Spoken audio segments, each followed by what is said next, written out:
We have a special meeting, City Council. I'd like to have a roll call, please. Mayor Jim Lane. Present. Vice Mayor Lisa Borowski. Here. Council members Wayne Ecton. Present. Suzanne Clapp. Here. Bob Littlefield. Here. Ron McCullough. Present. Tony Nelson. Present. City Manager John Little. Here. Deputy City Attorney Stephen Bennett. Here. City Clerk Carolyn Jagger. Thank you. Thank you.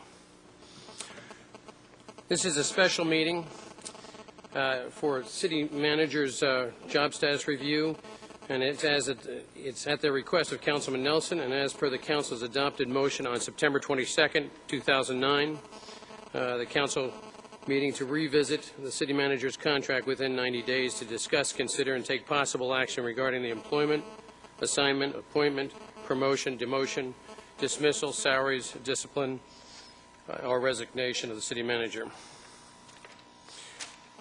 That is certainly within the 90 days, and it is the second of two probationary periods that we have gone through since naming Mr. Little as City Manager.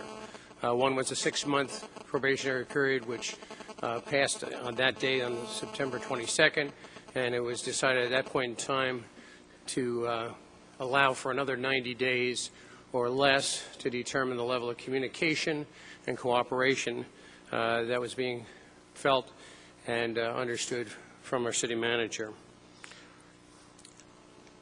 Since hiring the interim treasurer, an effort to facilitate the organizational adjustments, charter duty compliance, and the Council's adopted treasurer job description and amended ordinances to be consistent with the charter, the intent was, in appointing that treasurer, was to have a treasurer, as is stipulated within the charter, to be on staff as an appointee of the council to work through the details of that transition of information and roles that were in our charter and not reflected in our code.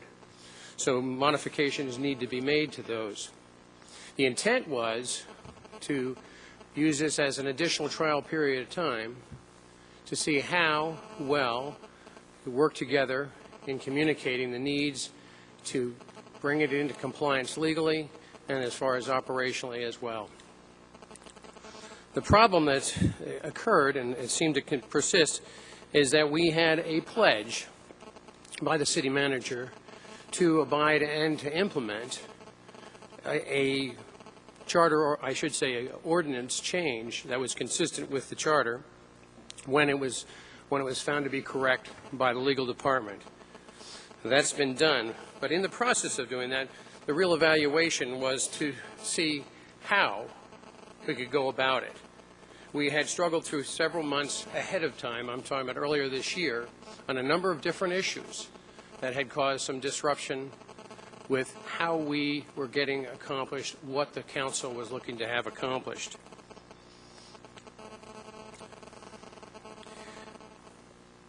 As part of the maybe obstructive or delaying tactics it seemed that there were, the City Manager was not cooperative, was not open, did not give input in the meetings, and instead chose on occasion to leave meetings with some general criticism without any guidance or any addressing of the issues. At times he's told the City Attorney's Office that he'd have a counter-proposal within 2 weeks and nothing was forthcoming. Told me that he'd have a list of things that he needed, never has been received. There's never been a counter-proposal or a list from him. We've only received silence and general criticism of something being fundamentally flawed, but with nothing specific to address. I believe in working hard to undermine this council with the staff and the community. He has pledged cooperation, but instead, as we found out today, he's hired an attorney to say that he will not implement and he will not do what this council has herefore put forward for the treasurer's position and the city manager's position and has been deemed to be legal by the city attorney's office. It's not my idea of cooperation. I've never been anywhere where someone operated this way and was in a position to maintain his position. There's been always a great deal of time for private attorneys, all sorts of outside meetings, but he couldn't find time to work in good faith in a cooperative way for a mutually acceptable ordinance. I'm going to make the motion at this time. I move that the council terminate the city manager John Little's contract effective immediately. I second that. Would you like to speak toward your second at all, Councilman? Over the weekend, the Arizona Republic carried a story about the outgoing Phoenix city manager. Mr. Fairbanks, who has been there for 19 years, considered to be one of the most successful city managers in the country, has a tenure that's nearly 3 times the average for city managers across the country. And they asked him what the secret of his success was, and here's his quote: "The challenge is to let the council know you want to work with them and support their goals.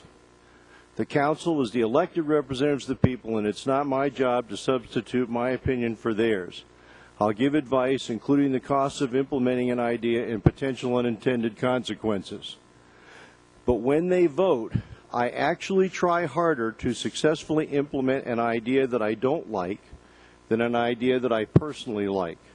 My personal opinion doesn't really matter." If our current city manager had heeded that advice from, let's say, the most successful city manager in the city or in the country, we wouldn't be here today. And that's the crux of the matter.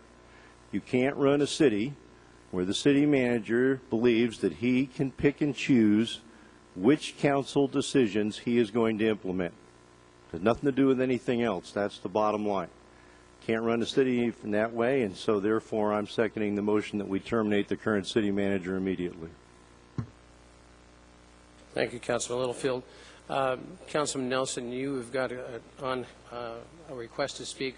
Would you like to speak before or after the public? I've got 3 cards of public to speak. Okay. All right, then we will go ahead and hear from the public, and I'll be starting with James Duchesne, I believe it is, followed by Paul Basha and Dick Bowers.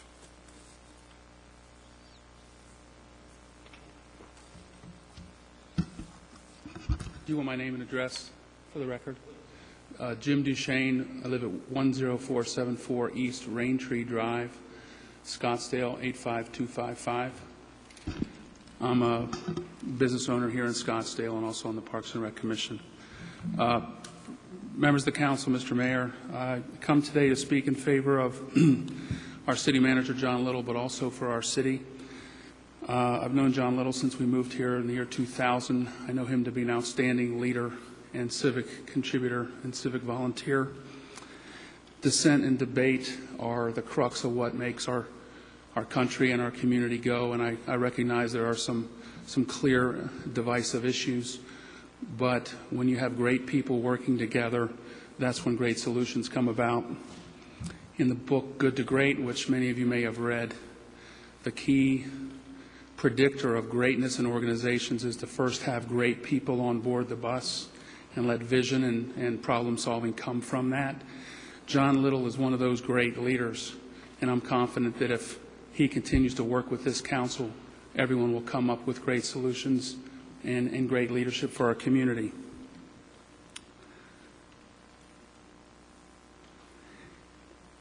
If you want to be great civic leaders and want to leave a legacy of greatness rather than just being politicians, I would urge this council to make sure that we keep in place all the great leaders we have in our government today, not just the city manager, but many other assistant city managers and department heads. Working with staff the way I do, I know a lot of people have gone through difficult times with the economy and the shakeup that we've had.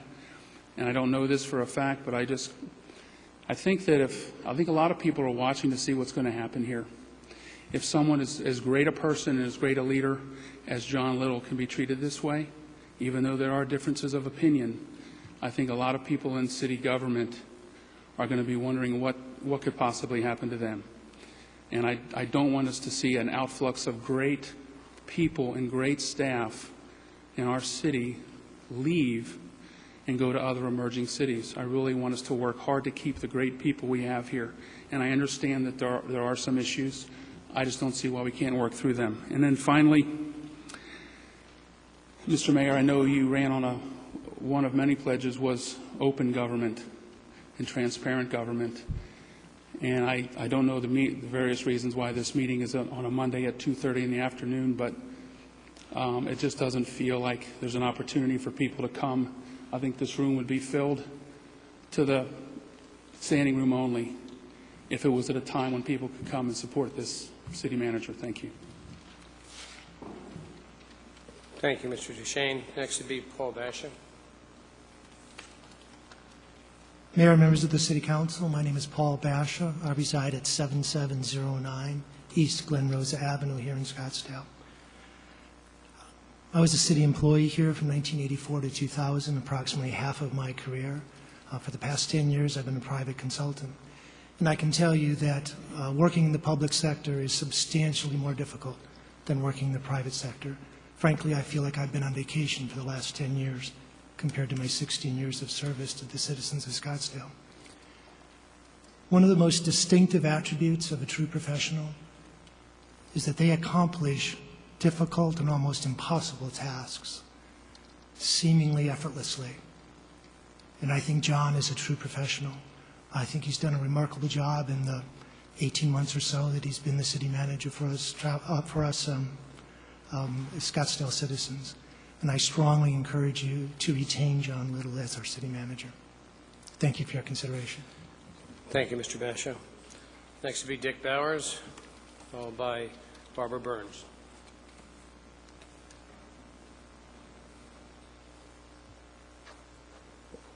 Mayor, members of the council, thank you for the opportunity to comment.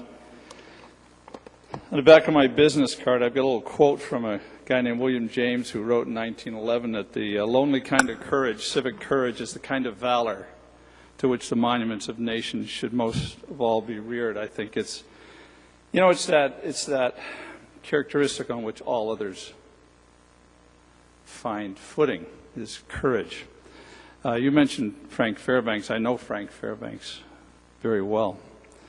He's an outstanding city manager. He would tell you, like I would tell you right now, that he would probably fall victim in this same situation as I would have. And I served nearly 10 years as city manager in the city of Scottsdale and 23 years loving every single day of trying to make a contribution to this grand community with some of the finest people that I've ever met as associates who collectively made this a great place. I would have fallen victim, as Frank was, because we take an oath. We take an oath. We have a code of ethics. You have a code of ethics.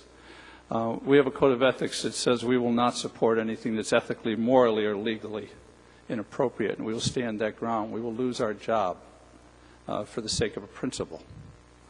I am here to congratulate John for having the guts to stand up when he is absolutely, positively right on this issue of this nonsensical torturing of the charter to come up with this political treasurer is just amazing. So hats off to John for having the guts to hold up a mirror which you refuse to look in. I had other comments. I don't think they add to the quality and the character of the conversation because they're filled with my own gut level rage at what's going on in Scottsdale right now. But I will tell you that I think this is all just one more step. He's one more victim on a trail towards some sort of future that is this unrelenting pursuit of mediocrity that you are collectively, as a majority, taking Scottsdale through. There is no good end to this. John, you're a friend. You're a capable leader. A city that's more deserving of you will seek you out. Thank you, Mr. Mayor. Thank you, Mr. Bauer. Barbara Burns.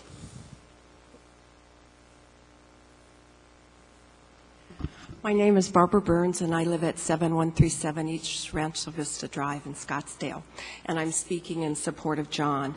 I've lived in Scottsdale for 35 years, and I was a city employee for 30 years, and I was also an assistant manager for 15 years in Scottsdale.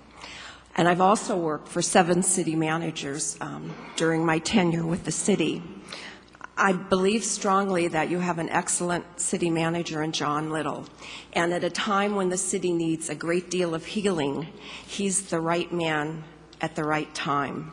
And I think it's very unfortunate in terms of the council's consideration to terminate him right now. I don't think that that's in the best interests of the city. I think that Dick Bowers is exactly right, that you're going down a really long, bad road, and a road that has really been a positive one for Scottsdale for many years.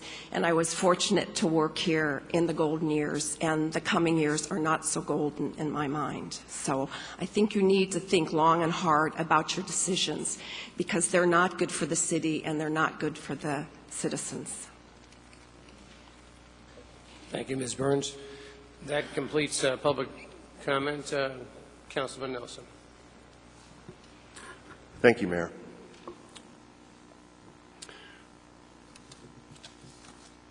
I asked to have this item put on the agenda, I assure you, with no particular passion or prejudice.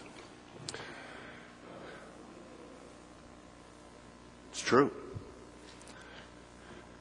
I've received many emails since that meeting about 5 weeks ago. And what folks don't understand is the toxic environment that exists at City Hall. I would not put that blame on Mr. Little or on the council. It just exists. Part of this is lingering from past administrations and past city managers. And as to Mr. Bauer's comments about going down a path to mediocrity, we started that about 7 years ago.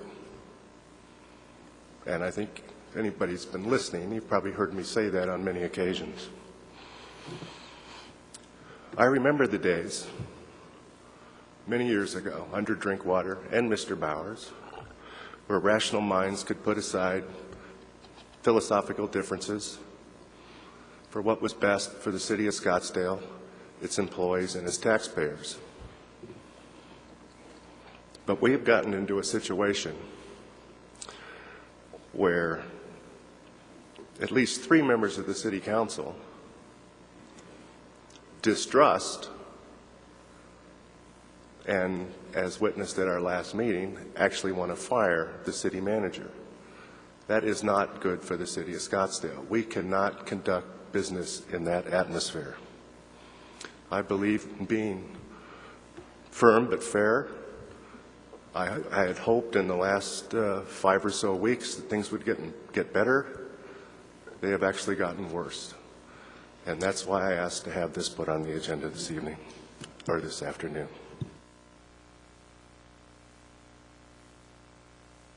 Thank you, Councilman Nelson. Councilman Ecton. Thank you, Mayor. Well, I see a different picture than what's been presented here this afternoon at this stage. The extension of John's time was in no way, in my mind, thinking it was a probationary period. It was a period where this council couldn't seem to make a decision about which direction to go. To say that John didn't bring anything forward, I know that to be absolutely not true.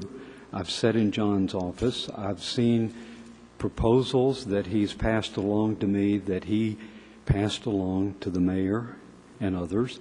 There was compromises attempted, and they didn't take.